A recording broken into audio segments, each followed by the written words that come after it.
The following program was provided by an independent producer solely responsible for its content.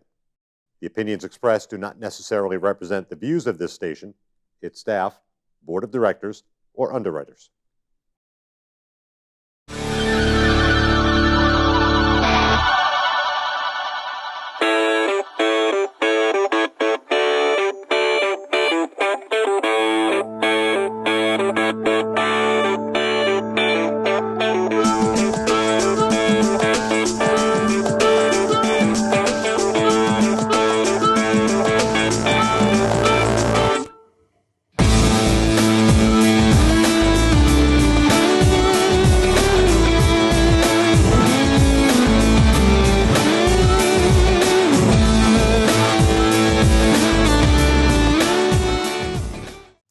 Welcome to another episode of Speaking with the Senator. I'm Senator Kevin Avard, and I serve you here in Nashua. And we're going to be talking about a local issue that many of you may be aware, some of you are not. But as you drive around the town of city of Nashua, you'll notice that there's some signs. What is that all about, you may be wondering? And what does it say on the sign? Basically, it says, vote no on question 2 at this coming next election.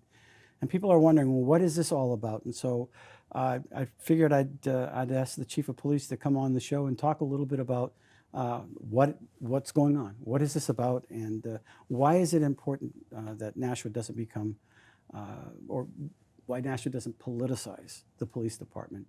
And so with that, I'm going to introduce you to Chief Michael Carignan. Yes, Carignan. Thank you very much. And not related to Nancy. Thanks for having me on the show. Absolutely. Yeah, I appreciate you asking me on the show. I appreciate you giving us an opportunity to present our views and our sides of it. Mm-hmm. I've been very vocal, more vocal than I think I'd ever thought I would be as a police officer. I don't think it's appropriate for police to be involved in politics. But when the issue involves the police department, I feel it's my job as a chief to take action and really express my concerns. Before you go any further, you are listing a host of things. Your experience as a chief prior to being chief. You've been here what, 31 years? Or? I've been a police officer in Nashua for 28 years. 28 years. Born and raised in Nashua. I've gotten the criminal justice degree from University of Massachusetts at Lowell. I went on in 2014 to get an MBA from Revere University, and I've been through many. I've worked in every division within the police department. I've been through many of the executive level trainings, supervisory level trainings, as well as specialized trainings for all different areas of that police department. Mm-hmm. And basically, 2 years ago, I was hired to be the chief of police and to run the organization. And I think the Nashua Police Department is one of, if not the best run organization in all of New England, if not one of the best in the country. Well, I wouldn't disagree with you there. No, and we do appreciate your service. I think in recent years that the police have really gone under, I think, in my humble opinion, horrendous attacks nationwide. And of course, there are many police officers that have given up their lives, young officers. And I think what's happening right now in Nashua is a real, it's my opinion, it's a real unnecessary distraction from what you're doing. You're protecting, you're there, and you're serving, and you folks are. And this is one of the safest towns I know, that I can walk around this town and feel very safe. I took a drive to Philadelphia not too long ago. If you've ever been to Philadelphia, I'm very thankful I live in Nashua, New Hampshire. But anyway, so, the question is how it came about. What is the impetus for the question on the ballot in the first place? Why is the mayor going door to door asking people to sign his petition and basically say, hey, we want to have this as a local control issue? I think it's misleading, but I'll leave that up to you. What are your thoughts about that?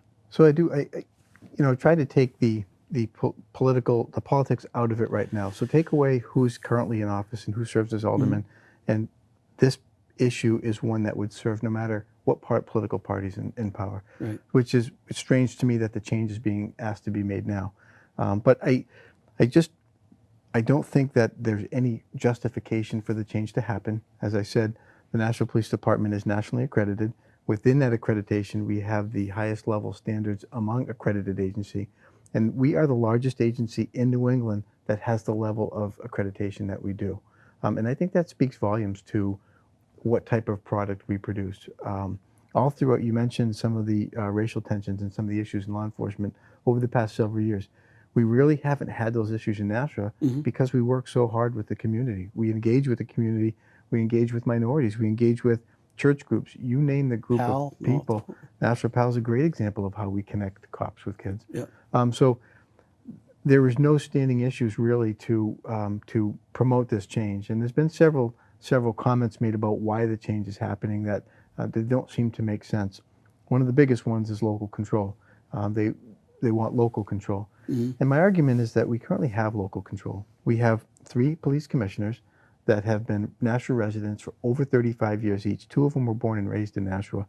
They're all respected community members. They're all specialized in different fields that bring different flavors to the police department. So they are highly qualified local control. The aldermen control our budget.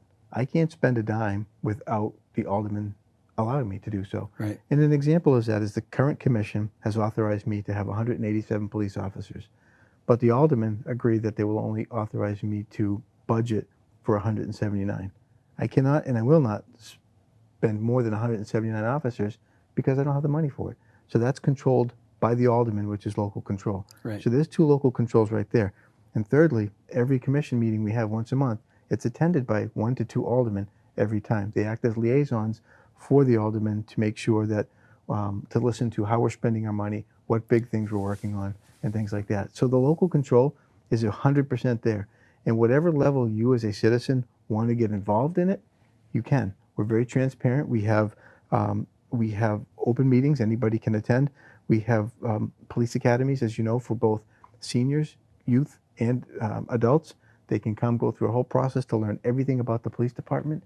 If people have a concern about anything with the police department, they can come here and ask us about it. So we have local control. You know, I've driven down Amherst Street a number of times, and it would say something like police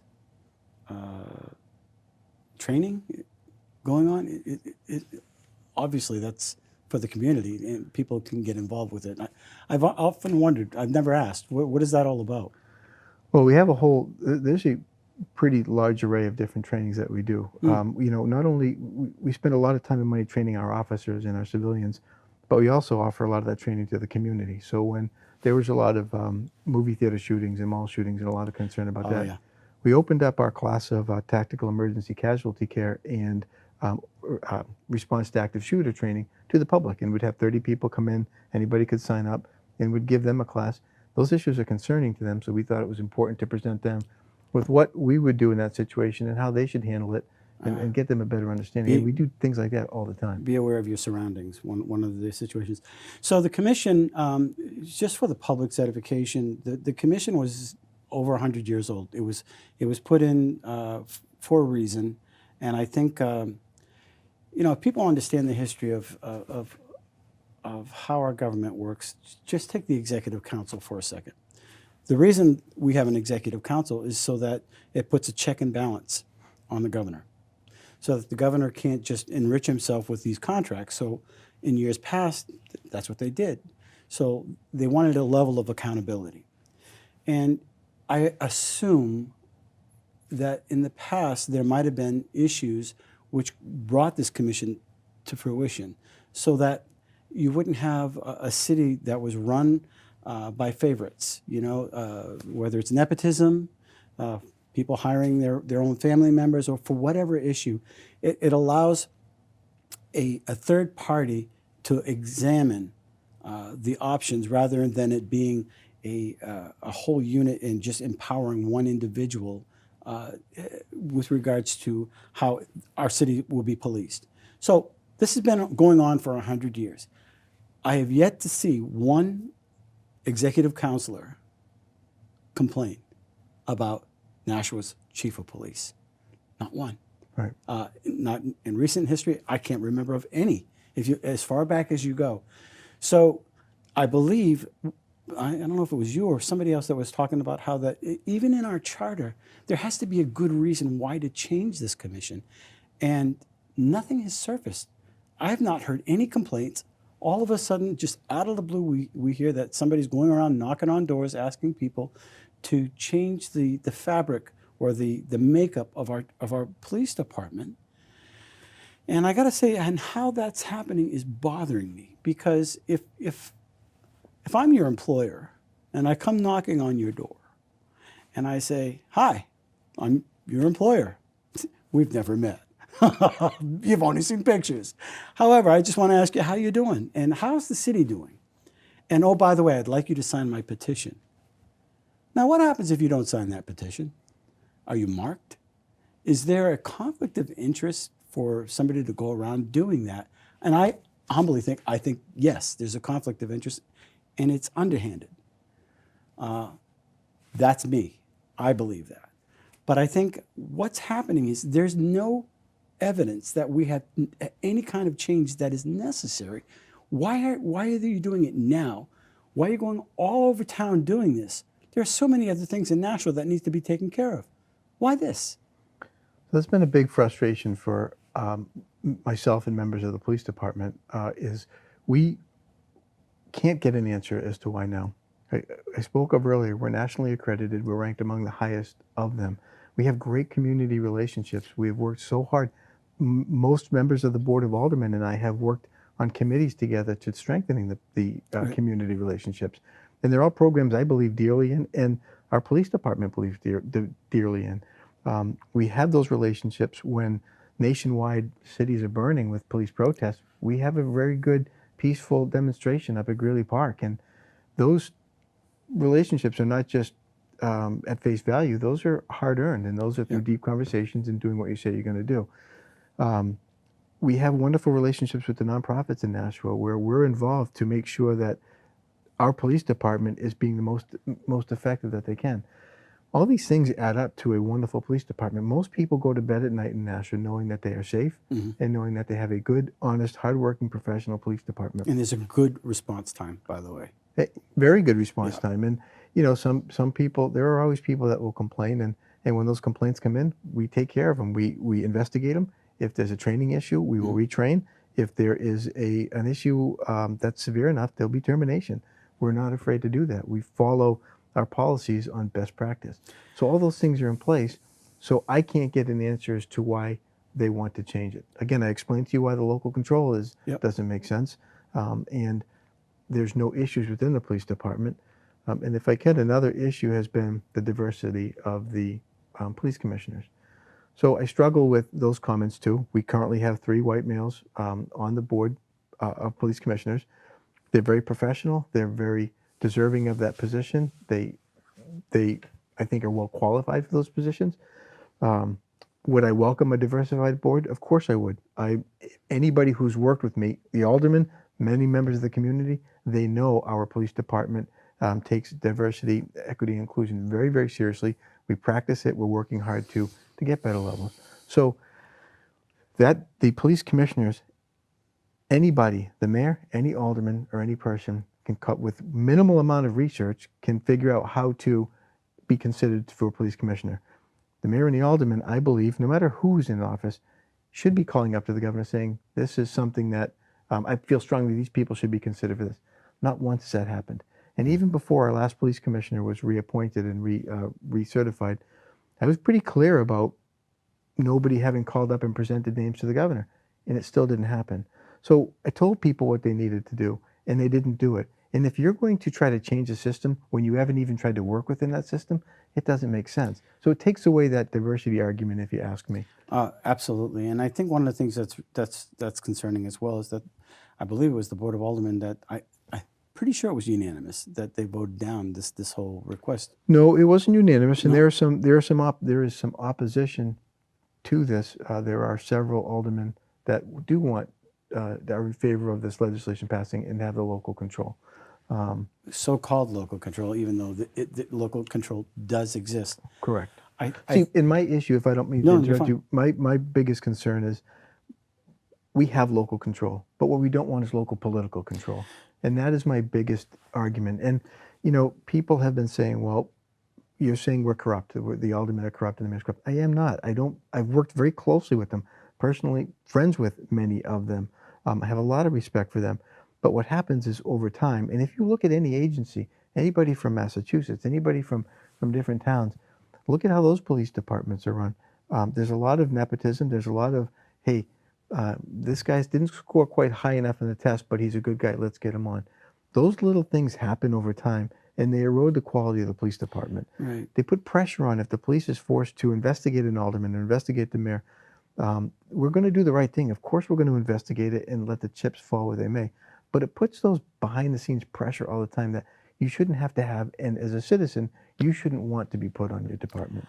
Totally agree with you. I think one of the things also that it just comes to mind that your management, you're not, your management, and then of course the police officers are union, and there's a separation of powers there. There's a separation, and if the mayor or the alderman want to disrupt that process, and this is the best way to do it.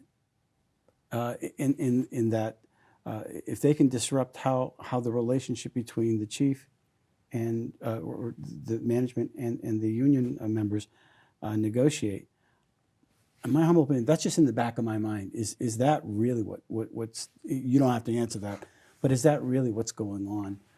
Is when they talk about local control, there should be that separation. There should be that diversity. There should be able to iron sharpens iron, and that, in my humble opinion, should not be messed with.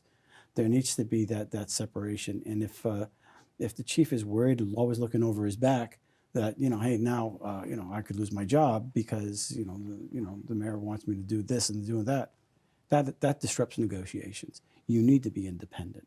And just to be very clear, the chief of police position is protected by state statute to avoid just that. But more concerning to me is the influence of, well, I'm appointing you a commissioner, I'll reappoint you commissioner. The potential for, hey, I don't want this contract to pass, or hey, I know this guy, can you get him on since you're in a position? Those things could happen. And the risk of that happening, could it happen the way the system is set up now? Sure. But the governor and the executive council is a level removed from Nashua. They're not as in tune to the day-to-day operations of Nashua because they're worried about the entire state. So it keeps that little bit of distance that keeps the system, it keeps it honest, it keeps it fair. It from bias. Yeah, and each of these commissioners have a background check done. That check done is done by the state police. So they're vetted out.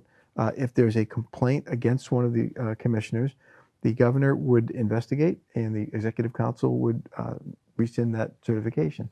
So there's a mechanism of a check and balance there as well.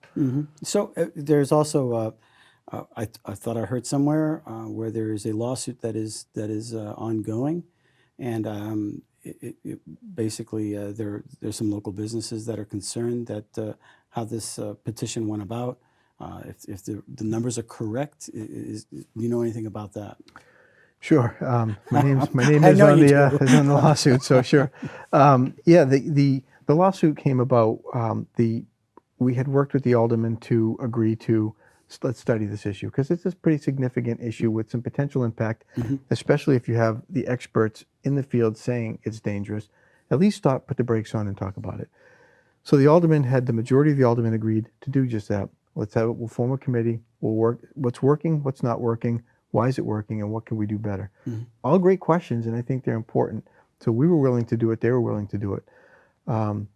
So when they voted for that, certain citizens in Nashua went out and decided to get a petition, which is they have that right to do. That's it's within the rules. It's within their rights to do that as citizens, and I support that. But the lawsuit is based on the required number of voters, and there's a discrepancy in which figure to use. So our contention was that they needed to get over 6,000 signatures, whereas the other side is presenting that they only needed 1,800. Valid arguments for both sides. It just needs to be vetted out in court, which is where we are with that now. When do they expect to have a finding on that? Ruling, I can't. I can't speak for Judge Temple. He's heard it. He's taken it under advisement, and he's got an excellent reputation, and he's well researched. So hopefully we'll hear before the election. Sorry. Hopefully we'll hear before the election. Yeah, that's a commercial. Yeah, and so where it stands right now, the elections, the day you vote is November 2nd. Correct. And the question is number 2 on the ballot. And basically, if you want to change the makeup of how a chief is elected or appointed, one or the other. A commissioner, correct. Commissioner. That is the whole impetus of what these signs are. That's why they're popping up everywhere. And most people that I'm talking to are really concerned. They don't think that if it's not broken, by all means, don't change it. Don't disrupt what's going on. We have a good community. I've had people whispering in my ear, by the way, I like your op-ed. That really struck to my, I'm glad that we put that out there because I think you must be in an awkward position to defend what's going on. I mean, your department. It's got to be difficult. And if that's the case, it would be even more difficult if now you have somebody breathing over your back, trying to micromanage an area where they probably have no,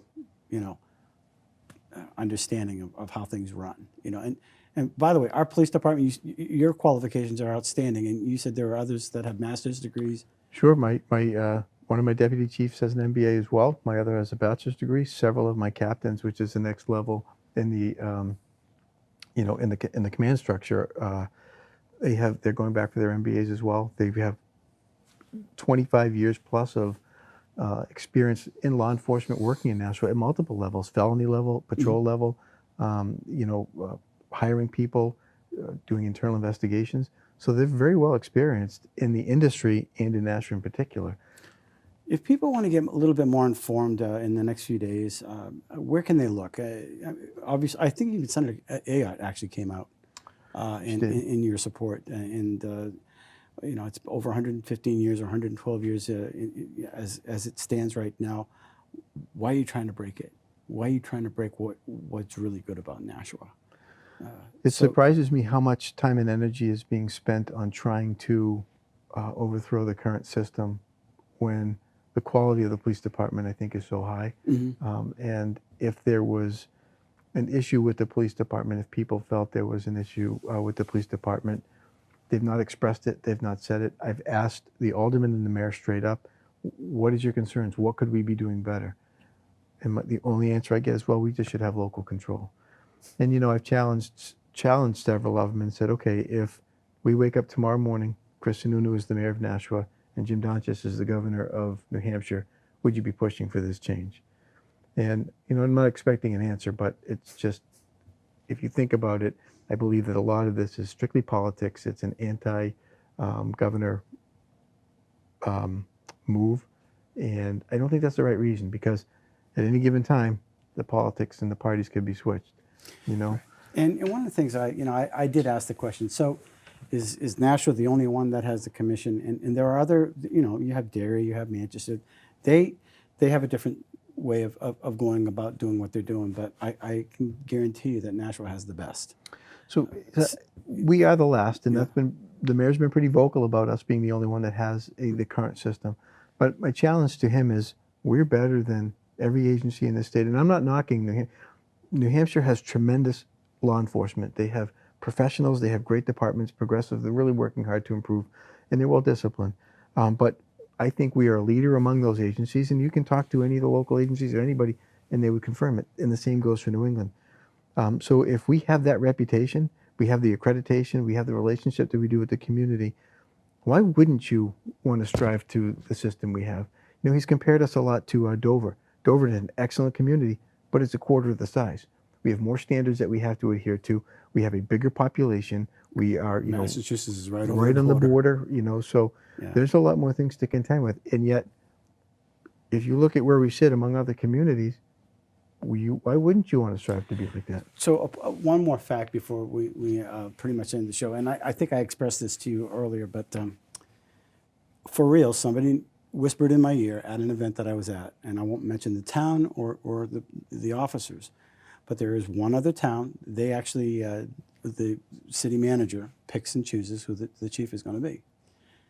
There's a chief that's been there's an officer that's been there, I think 21 years or a number of years, and he's got all the qualifications. Very family man, very well respected amongst his peers. There's a newbie that came in, and a relatively new individual, and another person that are all potential picks for the chief. And for some reason, there's a personality liking rather than a qualification liking in this particular area, and it's going to all the police officers seem to prefer one over another, and feel as though that the person who's earned the position is well respected. He's a giver. He's got a long record of public service, and another person that might get picked is very self-centered. Blah blah blah. And what this person doesn't know what Nashua's going through. And I thought, you got to be kidding me. And so that is a reality that there's a, hey, I like this guy or this girl or whatever.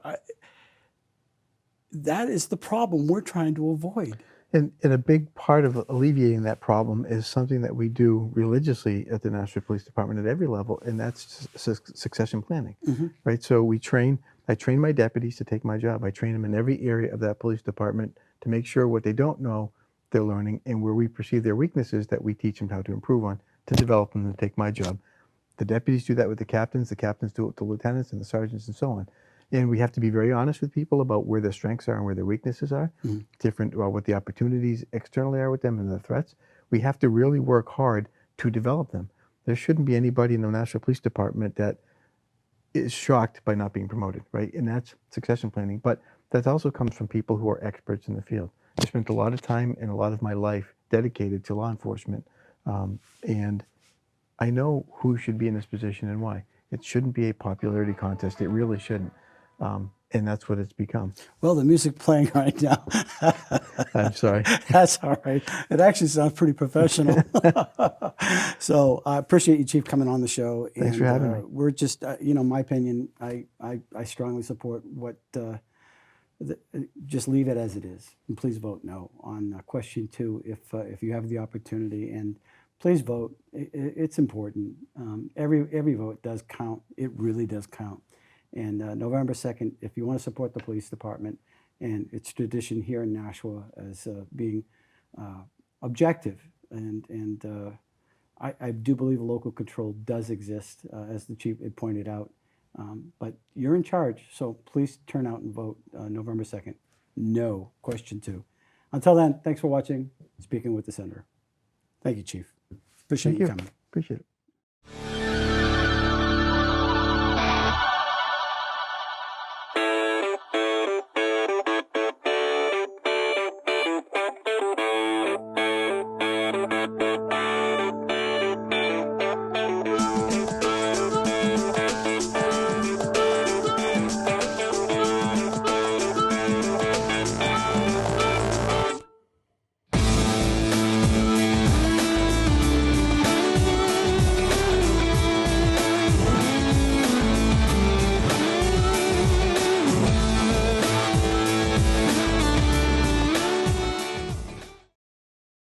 The preceding program was provided by an independent producer solely responsible for its content. The opinions expressed do not necessarily represent the views of this station, its staff, board of directors, or underwriters.